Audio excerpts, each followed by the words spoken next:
Hi everyone, I'm back and I wanted to make a vlog today about protecting the NHS. So we've had unprecedented times over these last 2 to 3 months. Things that in my career I didn't think we would need to face. But we have, and we've managed to get through it, and we've protected our NHS just as we said we needed to. What I want to talk about today is not just how we can protect the NHS now, which we've done a really great job of doing, but how can we protect the NHS in the long run. So in total I've got 5 things I'm going to talk about, but I'm only going to talk about 3 of them today. Number 1 is looking after yourself, number 2 is treating yourself at home, and number 3 is education. The feeling of everything going back to normal is upon us. So as we enter the next phase of this pandemic, if anybody really knows what the next phase means, we start to come to a point where either we go back to the way we were before, we go back to underappreciating the NHS, or we can make daily changes and daily choices that are going to protect our NHS. The NHS is an endless abyss. It can consume all the money that you have. You can always put more into it, but you have to draw a line where you think, what can I do as a person who, yes, contributes to the NHS, therefore should receive their fair share of these ones that I'm going to talk about today are there to benefit you, your family, your friends, and your future generations to come. So I've got 5 tips, and hopefully they offer a different perspective to how you originally thought Protect the NHS was marketed. Protect the NHS for me has been, it seems more of a temporary campaign. And a short-term change is only going to leave us in a worse place than when we started. So the first thing I'm going to talk about today is looking after yourself. I know this one might sound really obvious, and that's probably because it is, but one of the most common differentiating factors that I see between patients is how they've treated their bodies throughout their lives. And this isn't just about increasing the length of your life, it's about increasing your quality of life over those years. From working in many different sectors in the NHS, meaning primary care, community care, GP surgeries, and secondary care, which is hospitals, I can't stress the importance of prevention of disease enough. My feeling when I work in hospital is that I'm mending things that could have been prevented.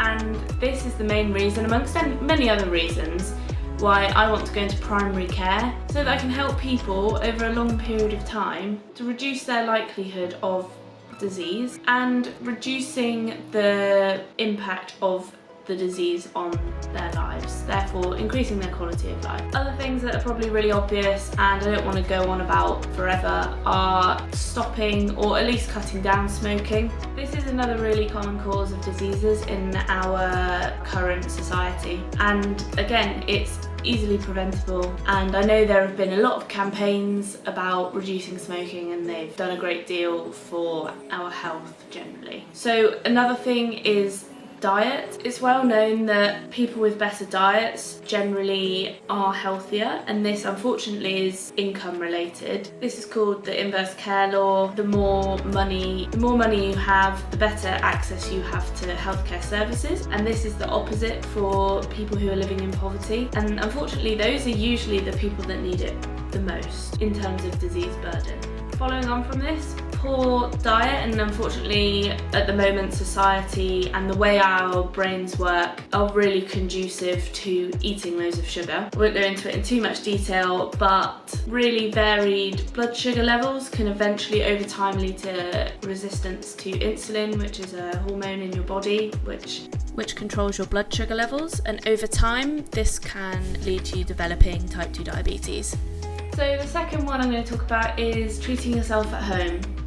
And I know there's been also loads of campaigns by the NHS recently about help us to help you.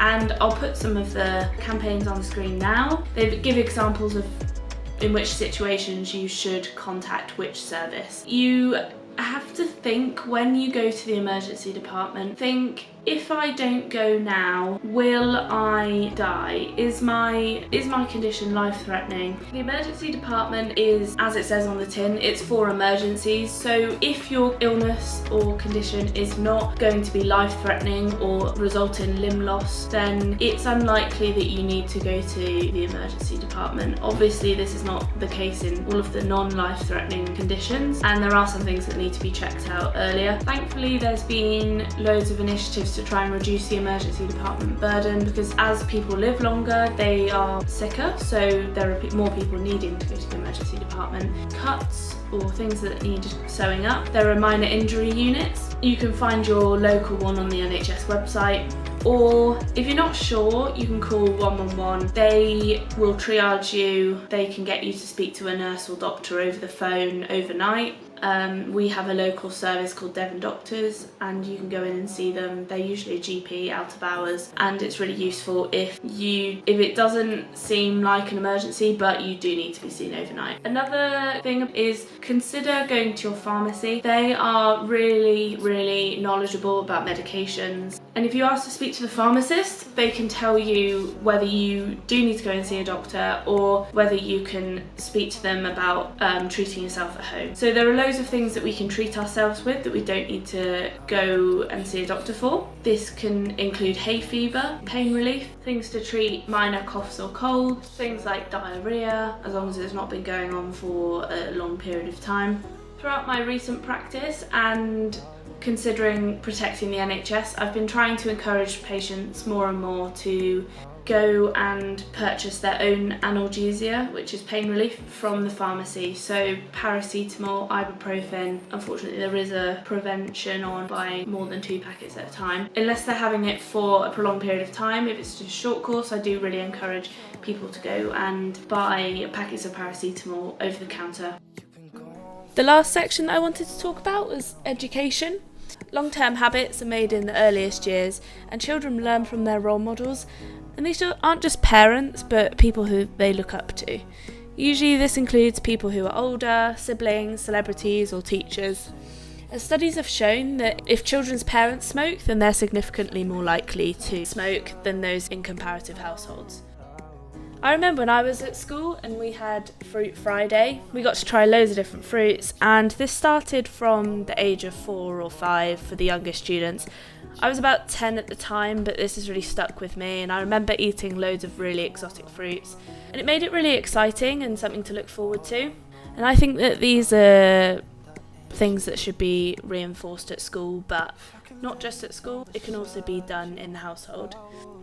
I wanted to talk a little bit here about vaccinations, and I know there's a lot of movement towards not vaccinating children, but there's been absolutely no evidence that vaccinations have led to any of the thought long-term consequences, mainly autism. And this was previously documented by a really small study of like a dozen children, which was basically factually incorrect and very misleading. It's not just about teaching the future generations, but it's also about educating yourself appropriately. And nowadays we have Google that helps us self-diagnose. Unfortunately, what isn't pointed out with this is that if I search a symptom and disease, they will almost certainly be linked somewhere. For example, if I'm female and I search any symptom, for example headaches, stomach pain, mood swings, feeling tired, and ask Google if I'm pregnant, it will undoubtedly say yes. Google hasn't taken into account all of the other factors that mean I'm not pregnant, i.e. I went through menopause 10 years ago, I ate something funny last night, I haven't had sex in the last 6 months. Google also doesn't have the ability to examine patients and stratify risk as doctors and nurses do. So yes, Dr. Google is helpful in some respects, including helping relieve mild illnesses, and can give us some ideas about what you're worried about, and we as healthcare professionals can help relieve those concerns. But it doesn't have all of the available information to be able to put together and compile a likely diagnosis. And lastly, it can't treat you.